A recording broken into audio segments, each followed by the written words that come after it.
A victory for the Prime Minister, but far from convincingly. The vote in favour of having confidence in Boris Johnson as leader was 211 votes, and the vote against was 148 votes. And therefore, I can announce that the Parliamentary Party does have confidence.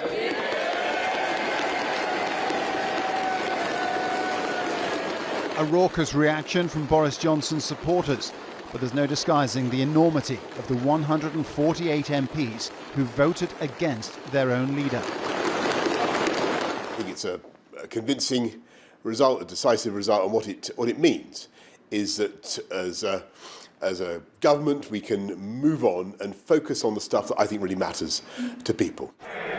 Mr. Speaker, recent feverish speculation about Boris Johnson's political future had been relegated somewhat by last week's 4-day national holiday in honour of the Queen's Platinum Jubilee. But the public booing which greeted the Prime Minister at Friday's service of thanksgiving for the Queen was an ominous indicator.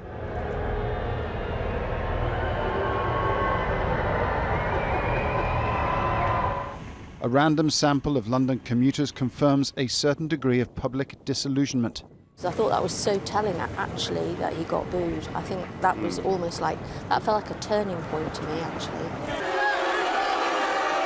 Despite securing a solid 80-seat majority in the general election just 2.5 years ago, Boris Johnson has endured months of controversy and criticism which have steadily undermined his authority. Chief among them, the Partygate saga, where Johnson and many of his staff were found to have flouted COVID lockdown rules at Downing Street gatherings. Johnson became the first PM judged to have broken the law while in office. The official inquiry into those events criticised a lack of leadership. The British public are fed up with a Prime Minister who promises big but never delivers. Fed up with a Prime Minister who's presided over a culture of lies and law-breaking at the heart of government.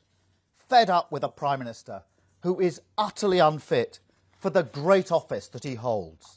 It's a victory for Boris Johnson, but hardly a ringing endorsement of him and his leadership. One commentator on Monday said Johnson's appeal within the party was a mile wide, but just an inch deep, and so it seems.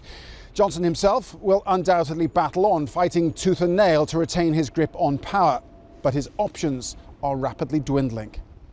The current rules mean it will be at least 12 months before a new confidence vote can be called. But questions about the Prime Minister's judgment and credibility remain. And precedent shows that surviving a confidence vote often represents only a stay of execution for Tory leaders rather than a full reprieve. Paul Brennan, Al Jazeera, Westminster.